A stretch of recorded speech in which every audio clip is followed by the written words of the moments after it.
Hello and welcome to DCP SideQuest episode number 32. I'm pretty sure that's the right number. I didn't actually check. I just went off of memory. I should remember these things, right? It sounds about right. It sounds about right, yeah. It sounds about right. I'll go. It is 32 now. Whether you like it or not. Exactly. It's 32. We're either getting a repeat or it's for sure episode number 32.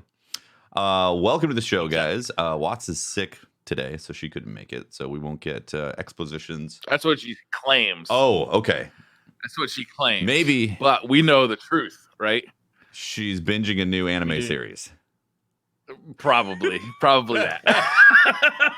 It's true. It's true. What anime series got released today?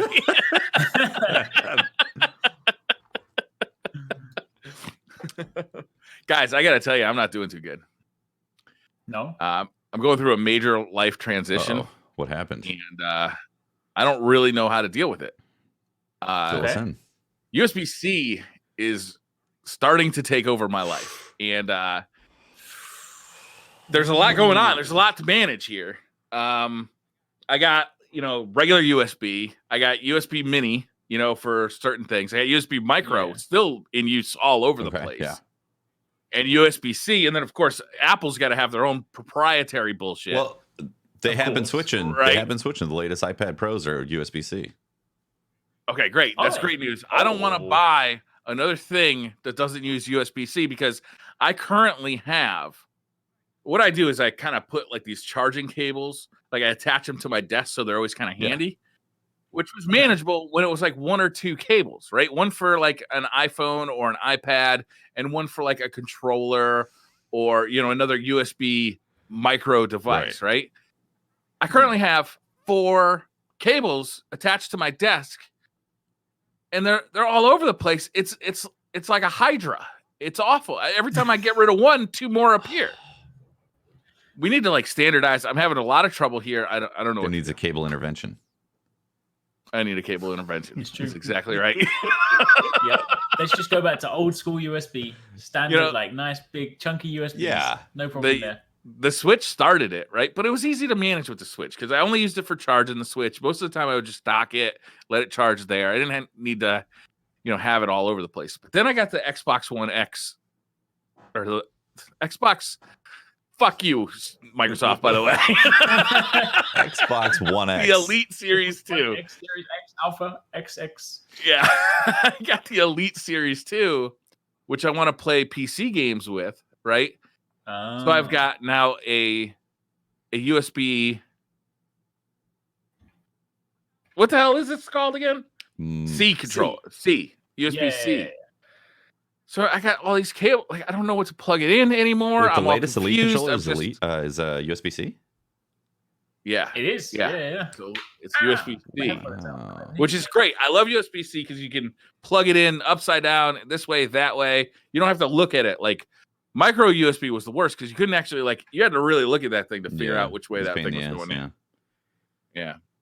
But I discovered on topic of USB-C, obviously it's a faster transfer thing. For the longest time, I never even used it because I'm the same person that's stuck with DVDs and refused to upgrade to Blu-rays. And then whenever I go to capture events, I put my footage on hard drives. I've got those small Samsung ones, and whenever you buy them, they come with 2 cables. They come with a USB-C to C or a USB-C to normal USB. And being stubborn as I always have, I've continued to transfer via regular USB 2.0 because who wants to be fast, right? Who wants change? I was dusting my PC the other. Exactly, right? But I was bear in mind, and at least with a USB port on a PC, you can see it, right? Very, very easily. Yeah. My PC, I'll hold my hands up, was quite dusty, right? I was dusting it the other day. I was like, what's this? I was like, oh, it's a USB-C port on the front. Oh, the front? It's like, oh, this transfers even faster. This is great. And now I've never gone back. Yes. It's weird though, because you get used to a workflow. And you don't want to change it, right? It's I could invest the time into changing this workflow, or I could just continue using the old workflow, which is faster today than trying to learn a new workflow, right? And I know the new workflow, let's say a week from now will be faster than the workflow I'm using today, but I don't want to put in that week of pain to change the workflow to something that will eventually be faster. Yeah. Change is scary. You never want to have to retread your tracks of how you did something, and that's the fastest killer of a new workflow, is having to like reset up things and have to redo the pathway and then think about it every time you do it until it becomes natural. And yeah. It's part of those content creator problems. Yeah, I was like, I had this long list of my Christmas holiday of like things I wanted to achieve, right? And then like one of them was like to redo the office, which I've done. So I've got a dedicated unboxing desk. Yeah, you got a desk. Oh wow, a dedicated unboxing desk. It's because when I was unboxing stuff, I realized that like, this desk is against the wall, so I can't film from behind it. So I was like, oh, and I have a desk. Finally, put up all my collector's edition models. But the other thing was to sort out a storage solution, either NAS or just like a RAID USB-C. Did I do it? No, I was like, let me just clear like 100 gigabytes of hard drive space. That will last me a week. I'll be fine. And that's so I'm good for another week. Yep. My solution to this is, man, I'm out of storage space. I'll just run to Best Buy and buy another hard drive. Yep, that too. I just throw money at that problem. I'll be honest. My the recent video I did in 4K that had 3 angles ended up clocking in at 350 gigabytes of footage. Woo! Yeah. Lordy, are you shooting that in raw video? No, that's the compressed Sony format. Oh! Yeah, that's 24 FPS, 100 megabit, and it about 2 hours of footage in 3 camera angles. Oh, okay, 2 hours of footage. Okay. Yeah, because I was building a PC, yeah. so 2 hours of footage, 3 camera angles, 350 gigs just in that alone. Like, that's a big boy, right? That one you render the video out and then you delete the footage. Get that footage out of here. Like, sorry. I'm never using this again. Do you guys keep raw footage any longer than after you render it? Yeah, normally, because if I ever want to reference something from a video that I did, especially when I'm doing hardware stuff, like I might want to say, okay, I'm talking about this new cooler. And remember that cooler I did like 6 months ago? And then I'll show that footage. So just to jog memory. Can't you take the rendered export though and drop that into your timeline? Yeah, but it doesn't look as good. We'll render at a higher bit rate. I mean, that's I keep some of it. Like when it comes to gameplay capture, I try to keep it for like a while, and then I have like a hard drive where I dump it. So like if I, for example, like when I'm playing through a game and if I'm doing like a load of Borderlands content, while like Borderlands is hot, for example, I'll be like, oh, let me keep that run and that stuff about that legendary weapon because I might need to refer back to it. Then when I get to like when I've gone through like a lengthy window, I'm like, all right, no one's actually going to care about the weapon ever again. I'm like, now I can delete this stuff. Sure. So I do try to have a little clear up, but but some of it you just can't help but keep. I mean, anything that I do with like cameras and obviously that being 4K, that I just have to be like videos rendered, videos uploaded, videos approved. It's gone. Yeah, the raw footage. Yeah, exactly. Yeah, there's no way I'm going to keep 350 gigs of building a PC footage on there for a 2-year down the road reference. I should clear off that footage, I always like have this sort of fantasy of one day like keeping all the stuff. Like if I started as I meant to go on and I kept this neatly done like archive, because for example, again, like if I revert to like gameplay capture, if I named all my gameplay capture was like, this is an exotic weapon in Destiny. This is this, but the reality is sometimes I name it, and sometimes it's just gameplay capture 10043. Because you're in a hurry. And like if exactly right. And like during the week that I'm recording, I'm like, oh yeah, I know 10043 is when I got this thing from Xur. It's like cool. But then 2 years later, I'm like, what the hell is that? And I don't want to sift through hours of footage to try and work it out. Yeah. But if ever I did it, I'd love this idea of having this library of just like perfectly organized footage. It's like God of War, Chapter 1. Oh, that would be great. That would be great. But it's not happening. Yeah. Never. That's the idealized. You almost need like a full-time employee to like organize footage in that way. Yeah. Right? Because it'd just be so time-consuming. Does anyone want to come and organize our hard drives? I'm hiring. Need you to archive all the footage of all the games that I've played, please. Thank you. Yep. From the beginning of time. Like tags, being able to search like all deaths in this game. Yep. That would be amazing. And then I want an app that I can then use to browse while I'm on the go so I know what's in my archives. Yeah. Get to it. So guys, speaking of footage, yes, I have been playing a lot of Monster Hunter World. A lot of it. I actually forgot how much I like this game. I ever really put time into it since probably a month after the game came out. And I enjoyed it quite a bit.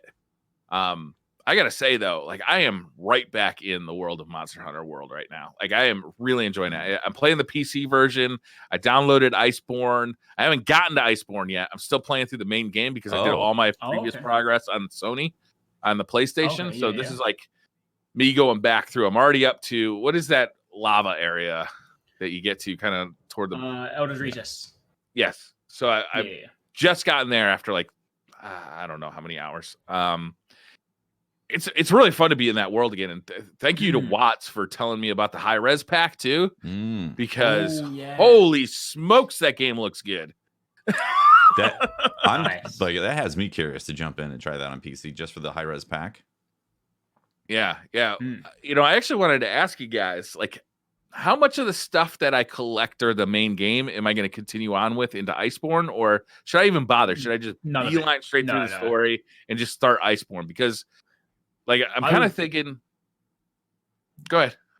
Yeah, I would beeline it, because honestly, like the way like the typical Monster Hunter structure, it's always like you farm low rank gear to get you into high rank, you never touch low rank again. You farm high rank gear to get you into master rank, and then you never touch. Like the only value you'll have is that obviously when it comes to crafting weapons, obviously some weapons start from the low rank tree and you work your way up. So like monster materials, you may still have value in like collecting them as you fight things, but I wouldn't bother craft. I mean, if anything, what you can do, I don't know if you've made it or not, but one thing they introduced specifically to make it so people can get through to Iceborne quicker, they introduced what they call the Defender armor set, so you can craft that in the smithy. You got that. That's cool, really powerful. That's a boost mechanic, essentially, right? Yeah. That's why I've been able to progress so quickly, because I haven't had to grind any monsters. Because the armor I'm starting with is so good. Also, they gave me an ornament for pre-ordering Iceborne that makes me look like a samurai, which is dope, with this like huge like Raiden hat from Mortal Kombat. It is amazing. Briar's in love with Monster Hunter. I look fabulous. I would say you start throwing away that high rank stuff after like the second monster or so, like the second and third monster in Iceborne. So it's like it happens within the first 4 hours, essentially, right? So I shouldn't waste my time grinding any like investigations or anything. No. Just go straight to Iceborne. Okay. I gotta tell you, I'm really enjoying it. Like it looks fantastic. It runs. I'm getting like 120 FPS on a 1440 monitor, crispy, which is just beautiful. I've been using it with the NVIDIA Shield. You guys know my back is kind of messed up, so I haven't been able to actually play games at my desk. But what I have been able to do is play on the couch, like kind of like half lying down. And I'm using the NVIDIA Shield to stream from my PC to the TV downstairs at 60 FPS. And it looks fantastic. 4K 60 FPS Monster Hunter looks great. Yeah. Nice. You know, like it's a really nice experience. Man, the Shield controller is a little iffy, but and the thing is, you haven't even played Iceborne yet. I haven't even gotten to Iceborne yet. Iceborne is a game changer, man. I can't wait. It's just better. The game is better. Yeah, it's amazing. Is the clutch claw mechanic new, where you can like you can like zip line onto a monster and then start beating them from on top of them? I love that mechanic. It is so fun. It's so cool. Yeah. Have you said anything as we like affectionately like to call it? Have you yeeted anything into a wall yet? I don't think so. How do you do that? So when you clutch slot onto a monster, I forget the buttons off the top of my head, but like you have one button to like hit the monster, which turns to face different places, and you have one button which can then do your circle is to move them, and then right trigger is to right trigger. That's it. Yeah, and then provided you've got slinger ammo, so it has to be like the slinger ammo that you can kind of pick off the ground, that kind of stuff like that. Then you fire it into the monster, and it sends it running forward. So what you do is you jump on it, you turn it so it faces a wall, you run it into a wall, it smashes its head in the wall, and gets knocked over. And then you just go ham on it. I'm gonna be spaced out a little bit for the rest of this podcast. Oh man, it is amazing. Yeah, and you can do it into other monsters as well. So if something comes in to invade your space, you can run a monster into another monster, and they just knock each other over. It's like it is the greatest when there's a turf war, and you're like, oh, I better sit this out, and you're like, oh, or I could slam your head into your head, and you both take massive damage. I had a bit of an issue. I think it was Narragansett, where it was like there was basically 3 monsters on the screen all the time. Like the entire fight. Yeah. Yeah, sorry to bring up Monster Hunter World again, but I just got back into it after 2 years. It's been 2 years since I've played it, and like I'm really in love with it on the PC. That's basically what I've been grinding lately. I just got past Master Rank 69, which is a thing in the game. Nice. It caps you. How did you not just like be like, okay, I'm done. 69. I could have just. I'm never touching this not again. done the requirements to go past it, but yeah, you there's certain caps with your Master Rank that unlock certain things in the end game. Because you haven't even seen the Guiding Lands. Guiding Lands is like, you're going to go from playing Monster Hunter and be like, wow, yeah, this loop is amazing, to then being like, this is the perfect scenario to hunt monsters. Holy crap. It's amazing. So I'm currently, I just got past MR69 because I'm trying to get health augments on my greatsword. Yes. So I got to get my Coral Lands to level 7 for that, for the juicy gains, because I'm using the Safajiva armor set. So when I take swings, I lose health. You want to negate that? Yeah. Obviously, if I hit 5 consecutive hits, or not even consecutive, just 5 hits, then I get my health back. But still, it's nice to be able to get that health on hit with the health augments. Yeah. Well, especially with the greatsword, because it's such a heavy hitter, you'll probably find that the individual life loss per hit is actually counted fully. Like, so I've got a gun lance set where when I have a Safajiva set, every hit out heals the damage the Safajiva set does, so it basically doesn't damage you. That's incredible. So it's like it's awesome. Yeah, good stuff. Did you see the fun festival sets over the holiday?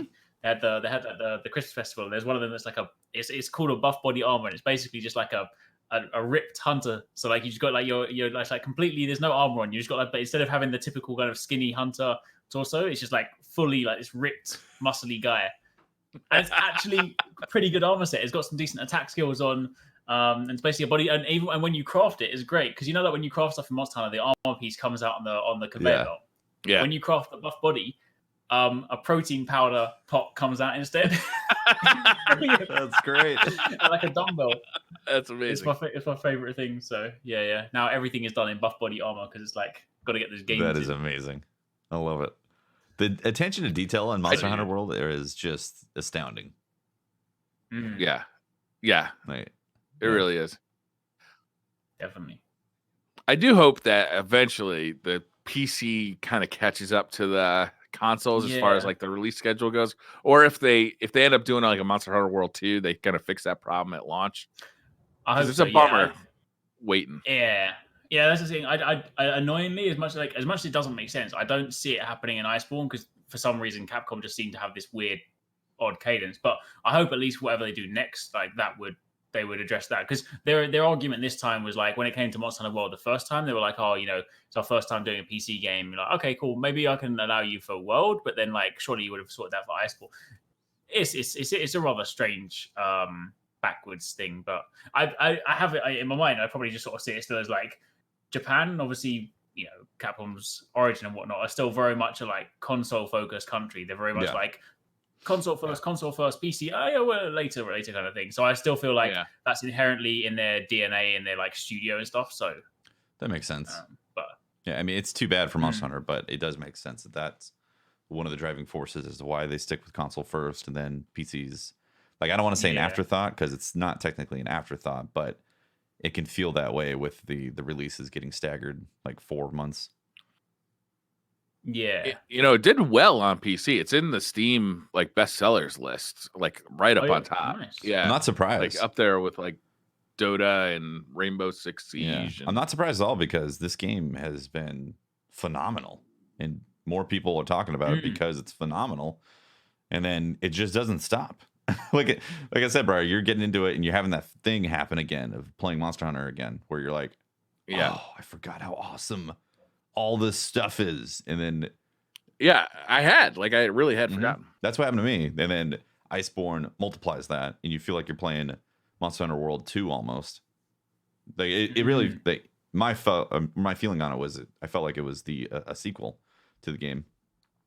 Yeah. But it just doesn't stop there. Because once you get to the Guiding Lands, it's like, oh, there's more. And then there's more content that's planned throughout the year. It's like, whew, okay. Yeah, they've still got more stuff coming. I mean, they said before like they're going to sort of mirror what did with World. So well, hopefully, I don't know whether it'll be like a full year, but we're hopefully looking at like at least like another, I'd say 3 to 6 months of some kind of content this year. So I mean, that's gonna be kind of cool. So yeah, that's plenty of stuff to look forward to. Do you talk about rumors at all, Eric's, when it comes to Monster Hunter World? Depends. Yeah. I mean, it depends on kind of depends on where they come from. If it comes from sort of somewhere like 4chan, I'm like, I don't believe you, but it depends on where they come from. Have you heard about the rumor of awakened monsters?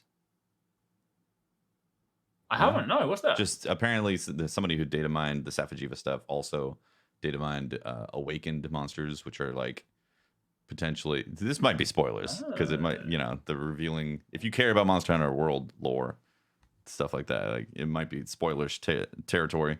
But beyond tempered and it could be. I guess it should be like if they do, it'd be like they're based their name for like tempered in master rank, right? Yeah, probably be like a similar. Potentially, that's what the rumor is, and the lore behind it is that the Safajiva getting slayed, like that energy is seeping in the land and making awakened monsters. I don't know. Cool. I mean, that sounds cool. It does sound cool, right? Yeah. I definitely sort of like when it comes to rumors and stuff. Like, it's weird. Like sometimes it sounds really cool, but then I remember there's sort of that list where there's a lot of monsters that seem to come true, but then some of the monsters weren't still on there, and I'm just like, you know what?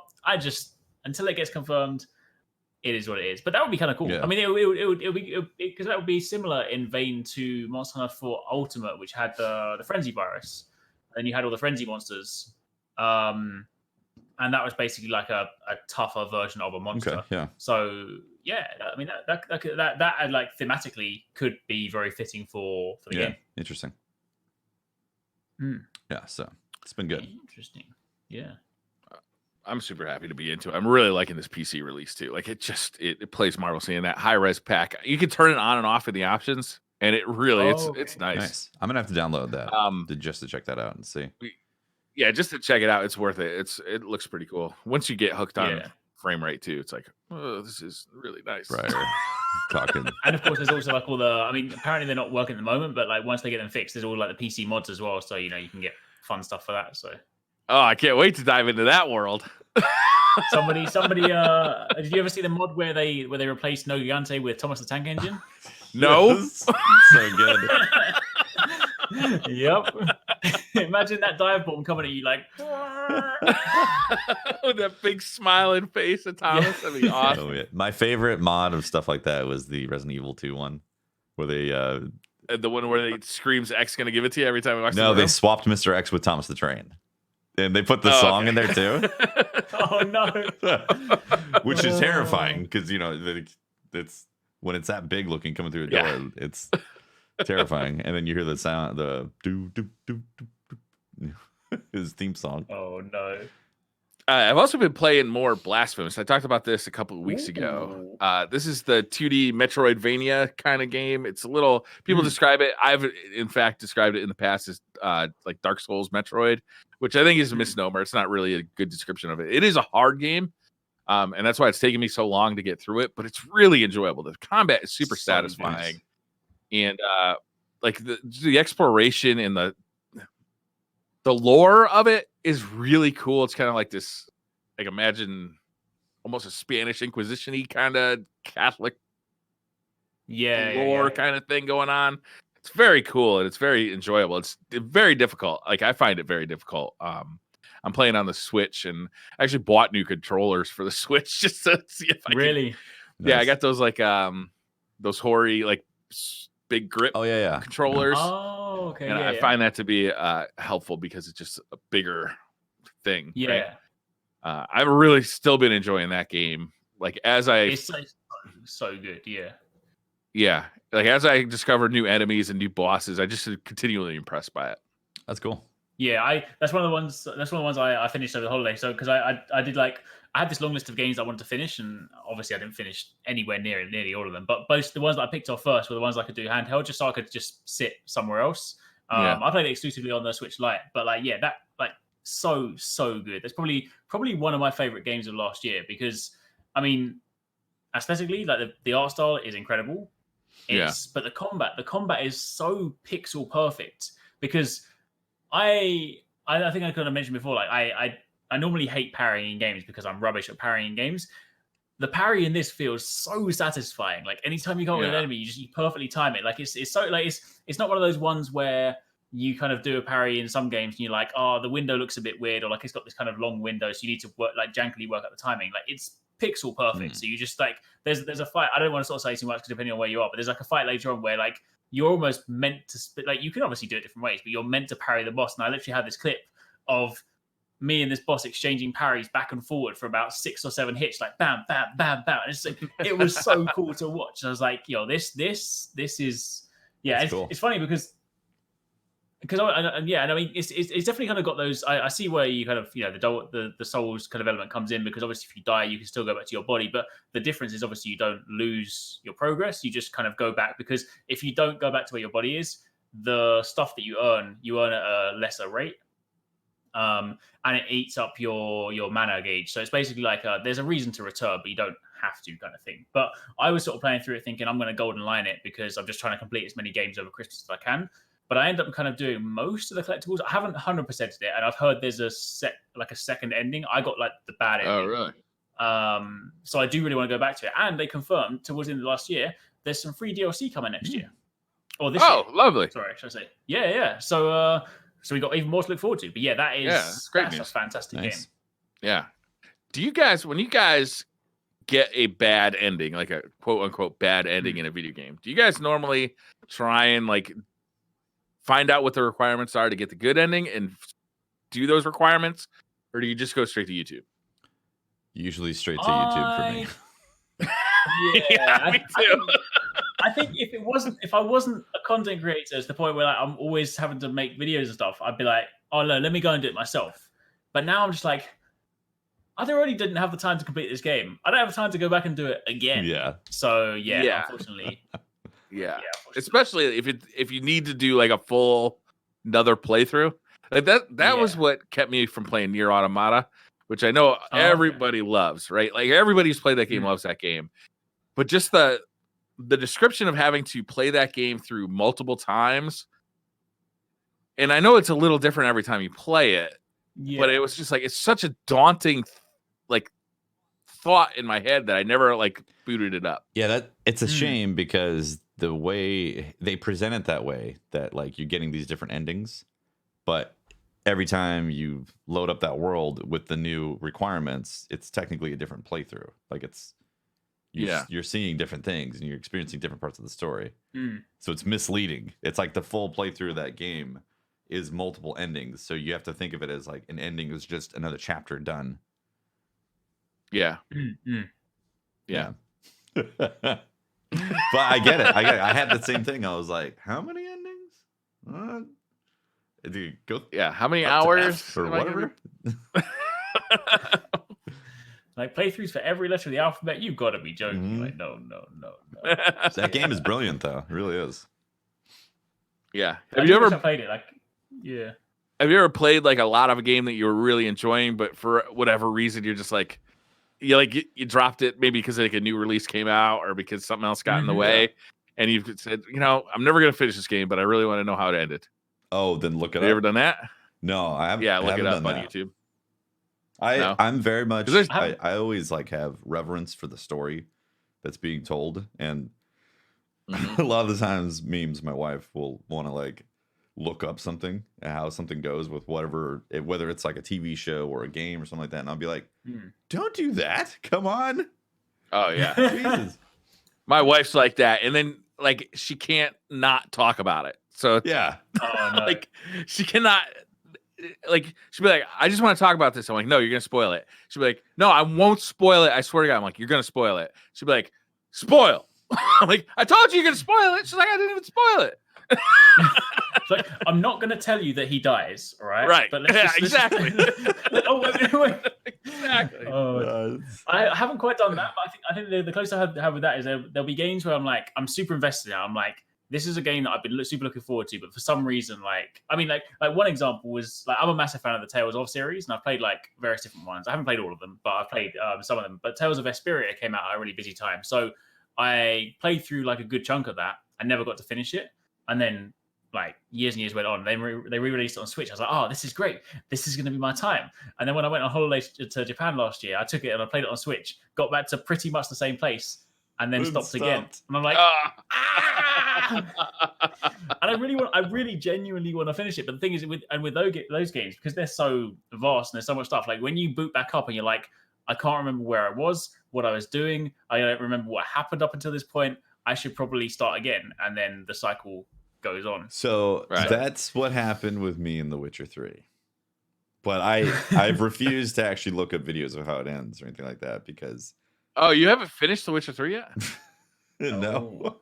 I don't even think it's that important to finish it. I think the beauty of that game is like how good the side quests are and like how cool the world building is. I played the DLC Blood and Wine. I did finish that, and that's beautiful. An amazing DLC. That's the one in Toussaint. Yeah, the kind of French looking one. Vampire. Yeah. That's beautiful. That's amazing. Having watched the Witcher series now on Netflix, I actually want to go back and maybe I should just play Hearts of Stone because it's a smaller little subsection right there. But the main game I've actually played through up until the unicorn part twice now.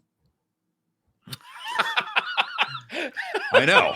It's a funny place to stop. Be like, guys, I'm gonna call it a stream here. And honestly, what's happened is things like a new Destiny release comes out. Be like, you get to that part, and then suddenly Forsaken or with Destiny 2 came out, and I'm like, well, I guess I'm not playing Witcher anymore. Yeah, that doesn't bother me really. Yeah, I'm sorry. Go ahead. I really do want to like play Witcher 3 because I played through. I didn't even complete 2. I played through like a chunk of 2, but I want to play number 3 because I partly just want to play it because I want to complete it before Cyberpunk comes out because I feel like there's going to be some subtle like crossover, just like a hint kind of thing. And I almost want to make sure I've played it so I can kind of get the reference. So again, that was also my list. I was like, I'm going to start that on Switch, but the chances of doing that. I don't know. Okay, so actually, somebody asked me online the other day, and I've been meaning to respond to him, but I haven't yet. Is he was thinking about getting the Switch version of The Witcher, and I was kind of like mulling over in my mind. Would I actually recommend that to anybody?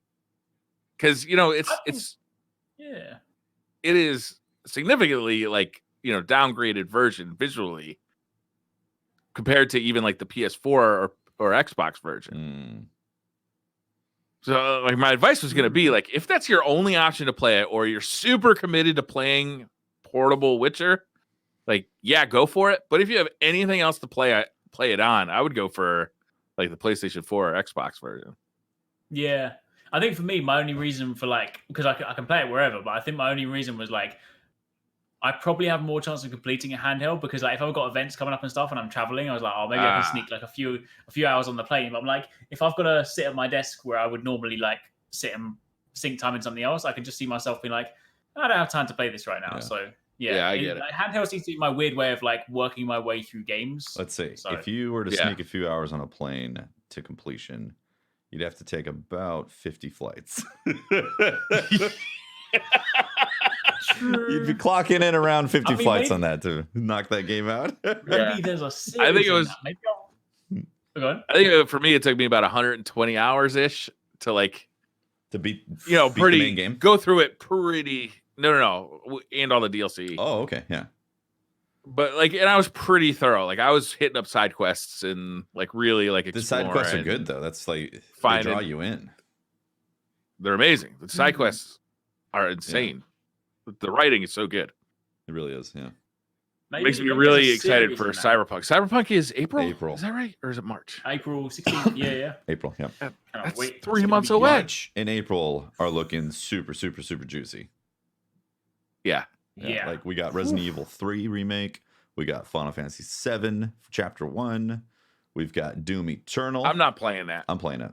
I'm absolutely playing that. I'm going to wait. I'm waiting until they put out the full game. Early reports is Chapter 1 is going to be about 40 hours. 40 hours and they don't leave Midgard? What the fuck do you do the whole time? Admire the pretty graphics? Maybe they've added a ton of secret content. Yeah. Secret content, man. How many hours did it take you to leave Midgard in the first game? It wasn't that many. It was 20 years ago. I don't remember. Chattel now. I don't know. Darth says he didn't leave Midgar in 40 hours anyway. Yeah. In the original. Huh. Well, okay. I don't know, man. Like, so imagine that only the first chapter of The Witcher came out, The Witcher 3 came out, and then it was like years between chapters. Like, you forget the story. So you're going to go replay it, I guess? I guess you just replay it. Yeah. Maybe each new chapter will have like a previously on Final Fantasy VII. That would be amazing. Yeah. Really I'm going to play it. Maybe what they'll even do. Yeah, I definitely look forward to playing it, but like maybe they'll get halfway through, but we're not going to make it into a game anymore. We're just going to make it into a Netflix series. Beautiful. Please watch the rest of the game. The final third chapter is on Netflix. Yeah. Yeah. I don't know. I wish they were just making the whole game, like just one big release of the whole game. Did you guys hear that CD Projekt Red and the writer of the novels for The Witcher kind of made good in public and like strong indications there will be a Witcher 4 game? I have heard. Ooh, okay. That's years away. So that's like possibly next decade. That's PS6. Right? Yeah. Like that'd be years away. How long was it between Witcher 3 and Cyberpunk? 2016 was Witcher 3? Was it 2016? It's either 4 or 5 years. Or was it 2015? Plus they were doing DLC too. Yeah. Yeah. Witcher 4 in 2026. Yeah. I'm very excited about Cyberpunk because the pedigree that CD Red Project has done for their games and the world building. Yeah. Just the character environment, like it's I can't wait to jump in this techno urban just yeah the setting is so like I've been getting so excited for it that like I went back and I rewatched Akira the other day just because I was like, I mean that's like iconic influence and like anime stuff anyway, but I was like, yo, and then I was kind of, as you sort of looking around the city, I'm like, oh yeah, this is going to be like Cyberpunk, is going to be good. Yeah. So yeah, I'm excited for that. I'm like, it's definitely going to be I feel like I'm going to approach content differently this year as well. So like when those games come out, I want to make sure there's the time in the week to actually play it. So like, because those games, I've realized like in the years of like making content now, like when it comes to story games, if I don't play it the week it comes out, I'm never going to finish that damn game. So like, it needs to be done. I need to make time for it, and then so no, I'm excited for that. That's how I feel too. And it's Animal Crossing as well. Are you guys gonna buy like any special editions or legendary editions, or get some figurines going? Maybe some art books. Like, are you just gonna go to Steam, download it, and be done? Yeah, I do like getting my collector's editions, and I really wanted to because like they've got the one with the bike. And normally, like a lot of time, like recently, I've been like, oh yeah, I'll buy it. I like motorcycles. Yeah, well that's the thing, right? But then it like towards the end of last year, before like I redid my setup and stuff, I was like, I just genuinely don't have the room. I need to start being sensible. So I ordered the special edition, but the one that doesn't have the figure, so that's the smaller one. That's got like nice like steelbook cases and stuff. And in fact, I think I did it from Amazon because there's an artist they did on Instagram, like a really good artist, who does like this cool like cyberpunk style stuff, and they've basically done some custom steelbooks with him. So I've got that version, but then I saw like the model of the bike one, and I was like, I kind of do. Obviously, I can't get it now. But I was like, I kind of do want that. So yeah. Is it sold out already? I think so. I think it's because they've got like the large scale of it in like their lobby, and I was like, that one looks cool on a shelf. So I'm always interested in like a collector's edition with the statue or a figurine and all that, but I almost always never get it, and I always go for the digital download, like the deluxe digital version. Just because, like, I'm inherently lazy when it comes to that stuff. I really like art books or lore books, like stuff like that. I'm more interested in a book than I am in a figurine. With the except, like, sometimes though the figurine is so cool. Like the original Destiny Ghost that came in the collector's edition was phenomenal. I still have that thing. It's right there. Nice. On the bookshelf. You can't see it because it's blurred out, but. Yeah, I do like that stuff. I did just see when I quickly Googled special edition for Cyberpunk that McFarlane Toys is making a Johnny Silverhand chrome rock concert statue, which is basically Keanu Reeves doing like full rock out with a guitar in his hand. It almost reminds me of Wild Stallions, to be honest with you. Like it's got that vibe to it. Pretty good. I don't know if I'm going to be spending $50 on it, but I'm happy that it exists in the world. Oh man. Dang. Yeah, so I'm very excited about cool. Cyberpunk. I feel like there's something else that's coming out between March and April as well. That Resident Evil 3. I mentioned that. Yep. Animal Crossing. Animal Crossing. There we go. There you go. And some DLC for Pokemon. Wait, is that further away? I think that's further out. Did you see the Pokemon DLC? No, I don't play Pokemon. They announced. I'm so sorry. I'm an adult. Okay. Excuse me. Pokemon's a grown-up game. I'll have you know. You're gonna have to fill us in. So to catch you up on the little outrage that has, I mean, it's just more Pokemon content, right? rage. But Pokemon, like they exactly right. Yeah, there's more of it. So they've obviously gone down a different route this time because like it's the first time they've ever done like DLC for their stuff. Like normally the game comes out, and then like you just buy like the new version when they come out. This time they have this one, and they've announced that there's gonna be like new regions which will contain more Pokemon. Some of the Pokemon that people, of course, there'll be new Pokemon, but there'll also be like some of the returning Pokemon. There'll be like new raid battles and stuff to go after. So some people like, I think the reason there was the initial outrage is because their messaging for it was quite strange because there's basically going to be 2 DLCs. But I think they're selling both of them, like a season pass to cover both for $30, but the wording made it sound like each was $30. So initially everyone was like, you're selling us 2 DLCs for $30 each when you didn't have enough stuff in the base game. So basically there was a little bit of outrage, but I think it was just their messaging because essentially they're selling like a content pass kind of thing.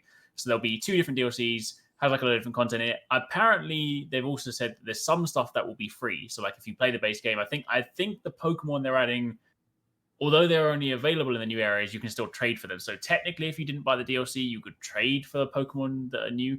Either way, they're doing DLC, which is kind of new. So some people have obviously been saying like, oh, maybe this is why they didn't put too much in the decks because it means they could sell more as DLC. I don't know necessarily what their overarching plans are, but still, the point is, if you like Pokemon, there's more content coming for it, and it actually looks quite cool. There's some new areas, some new stuff to do. So I think that's a win, right? Yeah, exactly. Yeah, like people just like at the end of the day, it's just more of what you want. So yeah, at the end of the day, if you like Pokemon, you want to play more of it. Well, there's more coming, so it seems like that's got to be a win for Pokemon fans. Yeah, exactly. Yeah. Can I buy a shiny sand dick for money in a microtransaction store? Sadly not. How about a Gigantamax sand dick? Yeah, how about a Gigantamax sand dick? Also sadly not. But maybe if you buy the content pass, the DLC, and then maybe you can go and get your Gigantamax. How many hours of grinding do I have to do for a Gigantamax sand dick? Many hours. Many hours. Thousands of hours. I've never played. I've never played Animal Crossing. You say that's a new one that's coming out? Oh yeah, Animal Crossing is my love-hate game. Okay. I hate it, but I still continue to play it, right? Because the thing is, like, I realize you go into Animal Crossing in this new world, and you're like, oh, this is great. You know, you go around, you get your like Tom Nook steals some money from you, he gives you a mortgage, and then you go and get a little place, and then he starts like rinsing you for every penny you've got. You go around and start making friends with people in the village, and then like you know, and there's some new stuff. There's some like online features. You got like a little pogo stick. You can jump over the lake and set up tents outside. But then the reality sits in, right? After you've been playing Animal Crossing for a while, you're like, hold on a minute. Hold on. I'm basically just doing chores. I'm going around. I'm speaking to neighbors that I don't want to speak to. Game. I'm tidying up after these cretins who are dropping rubbish all over the place. I'm having to go and mow the lawn, do all this rubbish that I don't want to do in real life. Why am I doing it in a video game? And then suddenly, but this is exactly what happened with me. This is genuinely my Animal Crossing experience every time. I start it, and about 10, 15, 20 hours in, I'm just like, what am I doing? Why am I doing it? Why am I playing Chores, the video game? Why am I mowing my lawn on my Switch when the lawn outside needs to be mowed?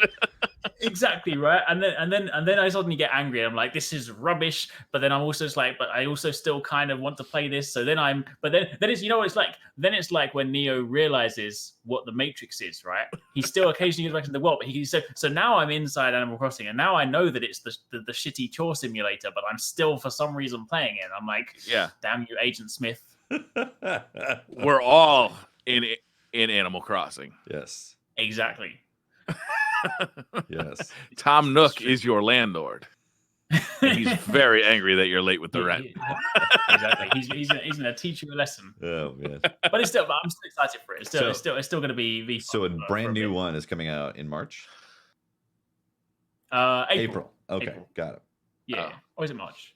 I think it's April. Yeah, I think it's April. This is a big thing. This is a big deal, right? Like we haven't had a new Animal Crossing in a while, right? Yeah, it's long time, I think. I feel like I want to say 10 years. Maybe it's been 10 years. Maybe I'm about my day. I feel like I want to say. I could be wrong. Maybe it was 3DS. So maybe it wasn't. They took 10 years to make another chore simulator. This is crazy. Exactly right. Exactly. They released that. They're like, nobody's gonna want to do this shit. This was. We can just fire this team. And they're like, oh, wait a minute. We gotta get those guys back. Turns out they've been making those since GameCube, right? The first one came out in GameCube. Is that right? Oh, there was one. Sorry, there was one in 2017, but I think wasn't that a mobile game or something like that? I want to say that was a remake of an old one. Yeah, I thought it was like a redo, a rehash, not like a legit new one. I don't really know. I'm not gonna lie. I'm not keeping up on my chore simulators that well. So it's true. Stardew Valley is great too. So that's on PC. It's nice. Arguable. See, Stardew Valley, I can't do because I can't gel with the art style. I just don't like it. I'm like, for me, right? I think what it, and I mean no disrespect to the people that have made the game, right? But like for me, when I look at sprites, like I like to think, even if you've got a chibi character, sprites have like appropriately portioned proportions, right? Even if you've got a big head, like it's still kind of proportional to your body. In Stardew Valley, it's almost like they've just made these really weird tall characters that just like don't actually have correct proportions. And it's like not the kind of good pixel style. Like I like pixel art. I love pixel art. But it's like you know, when I was younger and I wanted to do like pixel art, like I would follow tutorials and like I would obviously space the pixels slightly wrong, so my character would be taller, then it wouldn't have that nice like proportioned look. And that's what I feel like Stardew Valley looks like. It's just like they're not quite right. They need to go back into like Photoshop and tweaks and things a little bit. So yeah, I've never been able to gel with the it art because style like, if I'm going to spend all this time doing chores, it did 100%. For me, it was all the things that Eric's just said about the chores in the Animal Crossing.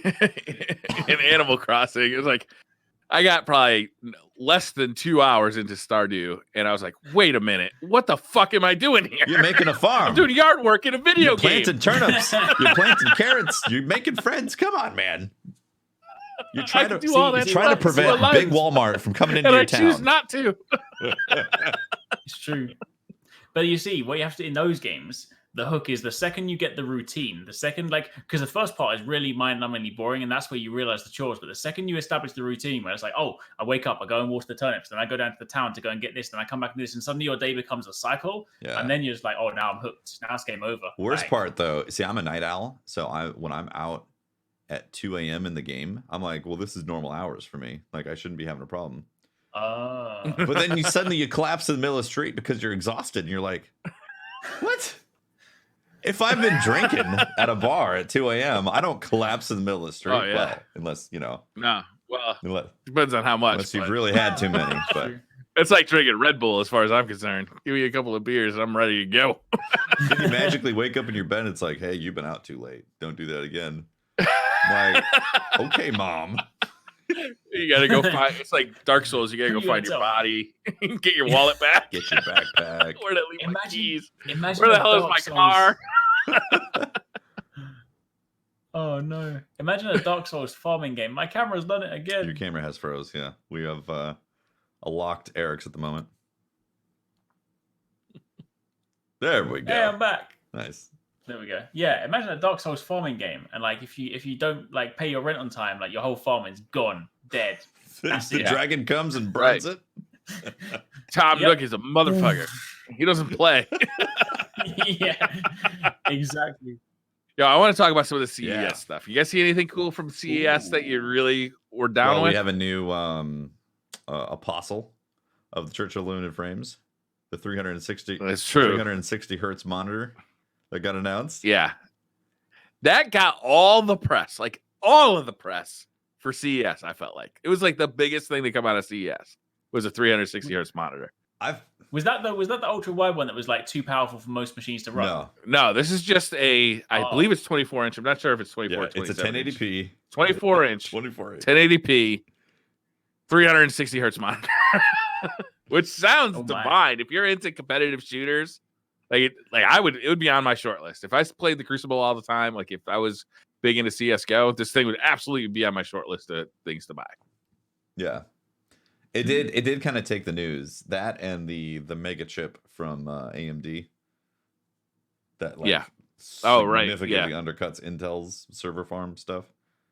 Yeah, 36 core or no 64 core, 128 thread. Holy smokes, that is a monster. So I think it's like, and it's not that expensive considering. Yeah, $4,000, right? Yeah.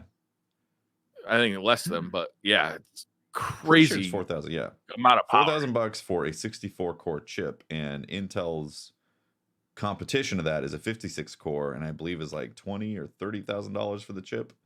Some like, damn, it's some crazy number where it's like, well, this is clearly business class, and then AMD's like, how about we do business class for elite consumer grade pricing? I mean, 4,000 is the cool thing about Threadripper so far, anyway, if you look at like the last two generations, has been that when the new stuff comes out, the old stuff gets hugely discounted.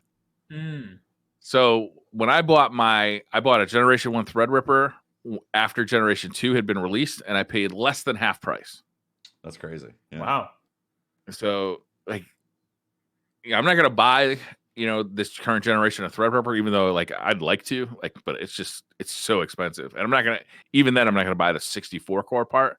But next year when Threadripper 4 comes out, I might be looking at these Threadripper 3 chips, in the 32 core. A paltry. Keep it reasonable with 32 cores. Which chip is that again? That's 3960 or 3970?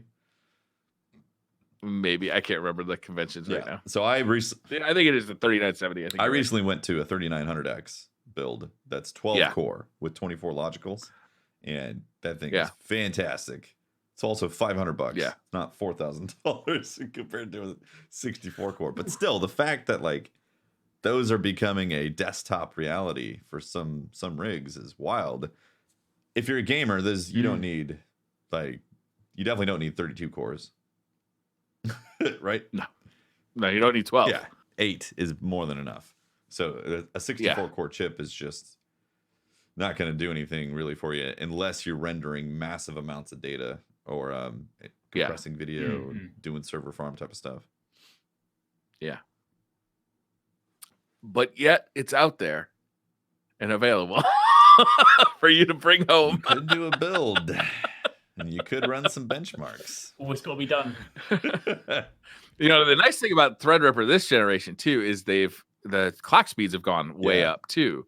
So now it's like the thing about Threadripper is great for a workstation, but you definitely don't want to game on it, right? There's too many things with it. Like it was weird about games didn't see what cores to use, and it was really slow. You definitely didn't want to game on it. Now, like if your primary thing is I need a really powerful workstation, and every once in a while I'd like to boot up some Destiny. Oh yeah, Threadripper's going to be great for you. It's great. I think what Hugo said, you need 64 cores so you can go do your chores in Stardew Valley. It's true. I mean, imagine how efficiently I could do my chores. Imagine I could visibly count the pixels and it's just so efficient. It's crazy. How could you not? How could you afford to not do that? Right, exactly. So, Tefty, you just built your 3900X. You put a video up on your YouTube channel, I did, right? yeah. I vlogged the whole process. The full build? Yeah. So, like I said earlier, I did a 4K multi-camera angle type of vlog video for it, and I went through pretty detailed. I didn't get super close-ups of actually socketing the chip or in certain components, that type of thing. But I wanted to share the build experience. I did that for the previous rigs I did as well. And the last rig for streaming was 3 years ago. It was a i7 6800K. And that was a good chip back then, but now it's like dog slow in comparison. So AMD has really changed. They really have, yeah. So this chip, AMD Ryzen 3900X, I put an Asus X570 or Asus Prime X570 Pro motherboard in there, which I had zero problems with. It's really nice. It doesn't have Wi-Fi. I could care less about that. Doesn't have, I believe it doesn't have as big of the what are they called? The heatsink type of stuff in RVMs or VRMs, whatever they are. Oh, VRM, yeah, and heat sinks on the VRMs. Yeah, they're not as big as some of the other. If you're not going to overclock, that doesn't matter. Exactly, and I didn't plan on overclocking. I went with the stock cooler, and when I did that, I've got some flack from it too. And people are like, "Stock cooler, bro? What? Why you?" I'm like, I'm just not overclocking, so it doesn't even really matter. And it's yeah. So I actually did check out without overclocking on that specific chip. The stock cooler compared to a Noctua-ish cooler does just increase the speed the processor runs at stock speeds. Okay, yeah. It actually does increase the boost speeds that its chip attains without overclocking. How much extra boost? I'd have to look at my notes again, but it was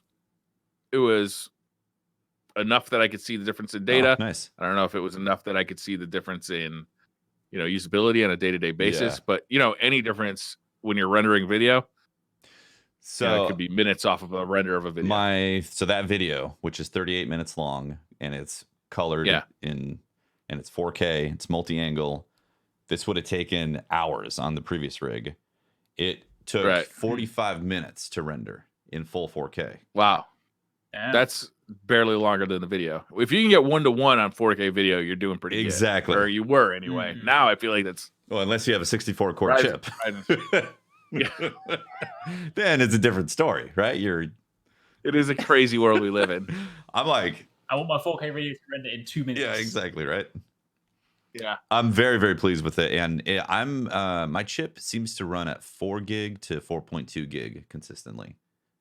All core? All cores, yeah. So I could swap out the cooler in the future if I'm looking for some extra performance, but like I don't need it right now. It's crazy the type of performance I'm getting out of it. So just stock out of there with the cooler on the chip is running great. The other nice thing about your chip is that compared to Threadripper, you don't have to have like a special cooler just for Threadripper, right? It's like any standard size cooler is going to work on this thing. So you can go to Best Buy and get a Corsair, liquid cooler and just bring it home, install it. You don't have to, with Threadripper, that even at Micro Center, you're kind of like, are they going to have any Threadripper coolers here? Yeah, or am I ordering something specific? Yeah. So the video, again, 38 minutes, multi-angles, walk through all the build process. I even loaded up Windows and all those things and got various shots of it. It was a lot of fun to do. And then I edited all that footage on the new rig, and it's great. Really, really happy about that. I don't post too often on my YouTube channel nowadays because all my gaming content is streaming at this point. But if you do want to check that out, it is on the Tefty Teft Gaming YouTube channel. So we talked about the 360 hertz monitor, which, that's nice. I got a lot of gaming time on a 240 hertz monitor. If I was still into it, I'd probably go to the 360. However, I think I found my new love in life. A 32-inch 4K monitor, 144 hertz, 1152 zone mini LED backlight with 1400 nit HDR. Wow. How much is that thing running? Damn. It hasn't been released yet. We don't know the price yet. It's going to cost a shit ton. Be about $4,000. Here's the deal. I think if it's $1,500 or less, I think I'm going to buy it. If it's more than that, I feel like that would be a deal, man. That'd be a real steal of a deal if it was less than $1,500. If it's $2,000, I might buy it and not tell my wife how much it was. Right. If it's over $2,000, I don't think I could justify it. I just wait longer for. I really want 144 hertz 4K monitor. Like I really want that, dude. I'm getting. That's easily going to be $2,000. Easily. I mean, currently 4K 120 hertz monitors are available for like $800. But are they the ones you want? They're usually cutting corners. Of course. Like what you just described with the LED back panel, like how much condense. I mean, that's going to be pricey. The HDR in there. Yeah, currently not 32 inch, but 27 inch. I believe you can get that for around $1,200. Not that brightness. Yeah. But with the multi-zone backlight. Yeah. Yep. But man, 4K, 144 hertz, baby. That is living. Can your 2080 Ti do that? All right, maybe I gotta get two 2080 Ti's. Maybe that's the life I'm living. When is the 3080 Ti coming out? That's what I'm talking about, man. That's what I'm waiting for. Yeah. That's what I want. I want to see that. I would love to see the 3080 Ti come out this year. Yeah. I would love to see that. And I hope they do similar to how they did the 2080 launch, not pricing, but I hope that the 2080 and the 2080 Ti come out at the same time. So it's not like, oh, we got to do 3080. It's about 10% faster than the 2080 Ti. Yeah. And then they don't say dick about the 3080 Ti for like a year. That's how they did the 1080 Ti, right? Oh, like, yeah, the 2080, then the 2080 Ti came out way later than the 1080. Yeah. Yep. I'm also the best thing. Well, yeah. The best thing from CES. See, forget your monitors, forget your processors. There was a Oral-B released a new toothbrush that pairs with an app that shows you how much of your mouth your teeth you have brushed. Sold. Wait, does it like GPS track my mouth?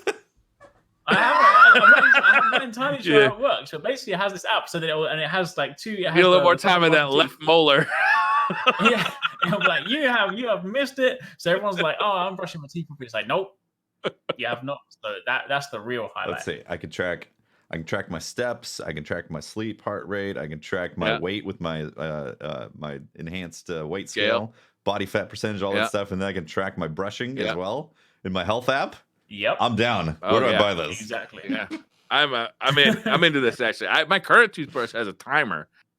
All it does is beep at me after 2 minutes of brushing, which I will say, prior to getting a toothbrush with a timer on it, I was woefully under brushing. Like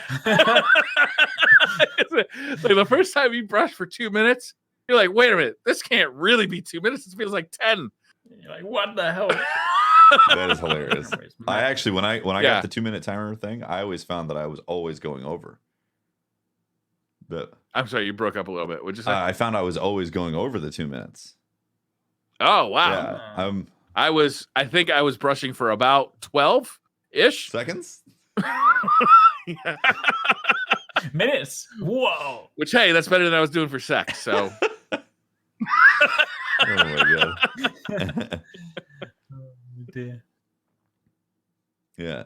Is that it? Is that anything else we want to talk about today? I think that's the episode. CES was CES, monitors, and there was obviously a lot of other stuff, but I feel like those are the highlights. TVs and stuff. The TV stuff is cool. What I like about what's going on with TVs right now is that they are targeting gaming. Mm-hmm. So like they know that the next Xbox and the next PlayStation are going to support variable refresh rates. Yeah. So that the next generation of TVs is targeting 120 and 144 hertz for your living room, which is dope. Awesome. Remember when they were targeting 3D? Yeah. Oh yeah, those kind of. I actually missed 3D a little bit. Yeah. Like I played all of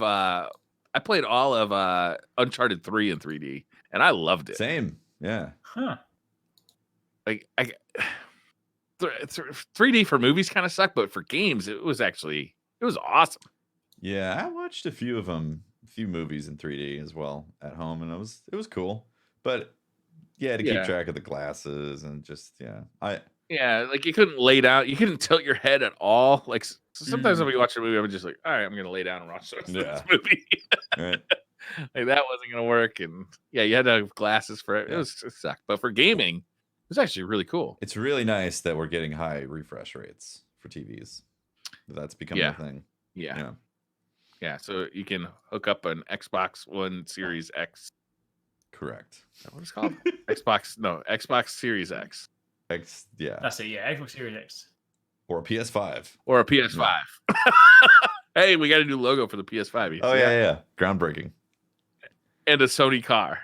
Oh, right. Oh, yeah.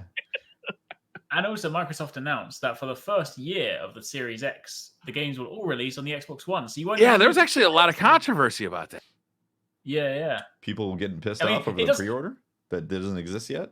No. I think they're just kind of getting annoyed about it because to me it does seem like like on one side from a consumer point of view, it's like, okay, cool. Like people that aren't upgrading straight away, they can still enjoy the new games because they're going to be on Xbox One as well. But then everyone else is like, well, the idea of a new console generation is new games, right? And like new games that you couldn't get anywhere else, right? But they've already said that the Xbox Series X only games are not going to start until a year after. So obviously from a transitional point of view, it's like, okay, cool. You know what? Like, sure, I can't afford to buy a Series X on day one, but I can still play Halo Infinite or like whatever ends up being on there, right? Because like I can still run on my Xbox One. I mean, they haven't said what the differences will be, whether it's just going to be like just load times or whether it'll actually be visible differences. We don't know yet, but it also does on the flip side kind of have like a weird launch to the next gen. Because like, well, Sony are going to drop the PS5, which is going to be next gen, which will be like, we're launching with games that you can only get on the PS5. Godfall. And then Xbox are going to be like,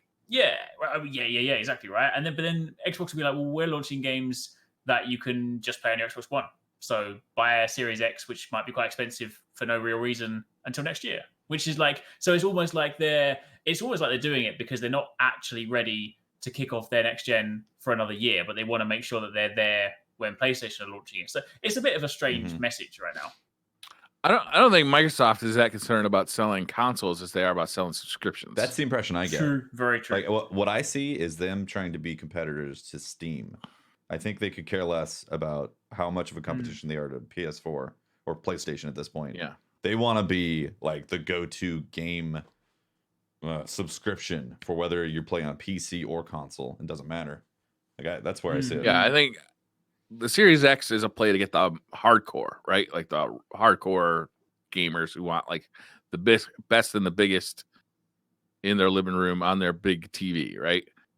But the mass of gamers, they want to attract with Game Pass and what's their online service called? Xbox Cloud, xCloud. xCloud. Thank you. And I think that you're going to see a huge focus on that for, if you could play Gears of War 6, you can play it on your Series X in your living room. The same save file will transfer to your PC if you want to play it in your office, or your mobile phone if you're sitting at the DMV or on the bus. Yeah, that's compelling. It is very compelling. Yeah. And what is 4K TV adoption like at this point? I do wonder that. Like, what is the percentage of households that have 4K TVs at? I feel like the majority of TVs are 4K at this point, even low end. The ones being sold are, but how many people have actually gone ahead and bought them? Yeah. Also, the number of devices that have higher density screens have gone up dramatically.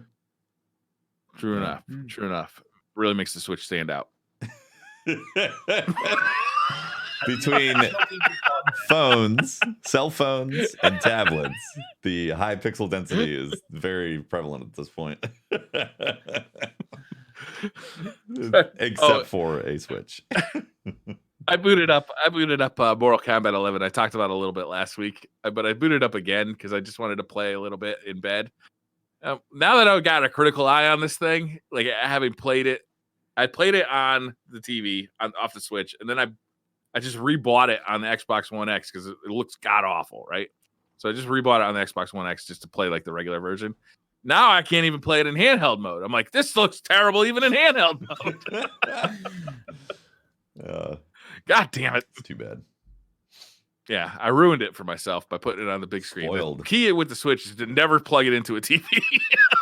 Unless it's a Nintendo game, because Nintendo is apparently fucking magic and everything they make looks fine. It's built into the specs. Yep. They got it has to run on that hardware.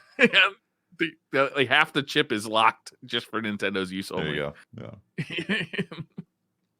Apparently they didn't tell the Link's Awakening guys about that unlock. Oh dear. Well, is that the episode? Is that SideQuest? I think so. Yeah. I think so. GG's on episode number 32. SideQuest complete. Bring. Ding. Thank you very much for watching, guys. Really appreciate it. If you want to find more of me, you can talk to me at Teft on Twitter and catch my streams twitch.tv/TeftyTeft.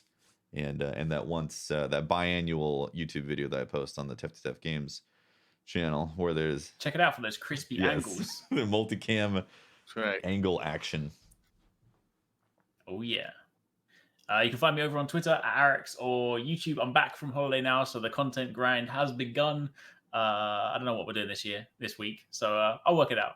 Either way, you can find me there on YouTube at Arix Gaming. I'm Briar Rabbit. You can talk to me on Twitter at the Briar Rabbit. Have an amazing week, everybody. We'll see you on Thursday for DCP. Yeah, thanks for watching, guys. Bye, everyone.